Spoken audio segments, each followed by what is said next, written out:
How do infrastructures make energy demand? Infrastructures like electricity and gas grids or mobile phone networks exist in the background. They allow us to go about our daily lives, and it is only when they break down that we notice them at all. Despite this invisibility, infrastructures have a critical role in making and shaping current and future patterns of energy demand. People often think that infrastructures are built to meet existing or anticipated demand, and there is a long tradition of predicting future needs and providing systems capable of meeting them. For example, systems that supply electrical power are designed to meet maximum demand, even though that only occurs for a few hours each year. But infrastructures do not simply meet demand, they are also involved in creating it. For instance, in the early days of the electricity network, new appliances like hoovers and electric heating were deliberately introduced to create new needs for power. Contemporary infrastructures also enable patterns of consumption. This is because they are linked to changes in social practices.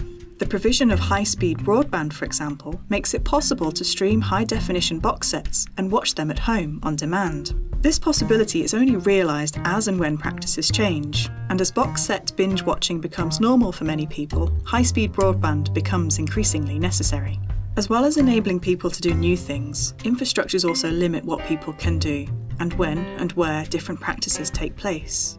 This is obvious in rural areas and in places that are not well served by rail, main road networks, or high-speed broadband. The relationship between infrastructures and practices works in both directions. Networks and grids of different kinds shape how practices develop, but they are also maintained, modified, and extended in response. As habits of heating, shopping, and watching TV change, and as new patterns of demand emerge, infrastructures adapt. Exactly how infrastructures and practices shape each other depends on networks and systems laid down in the past. In some respects, the future of cities and homes is limited by infrastructures built in the Victorian era. Meanwhile, existing road systems and electricity grids help keep certain practices in place, again making some futures more likely than others. In other words, past and present combinations of infrastructure have a crucial role in what people do now, and in shaping future ways of living and consuming. This means that serious reductions in energy demand require new or modified infrastructures. It also means that rather than meeting present needs, future infrastructures should be designed to enable less demanding practices and less resource-intensive ways of living to take hold.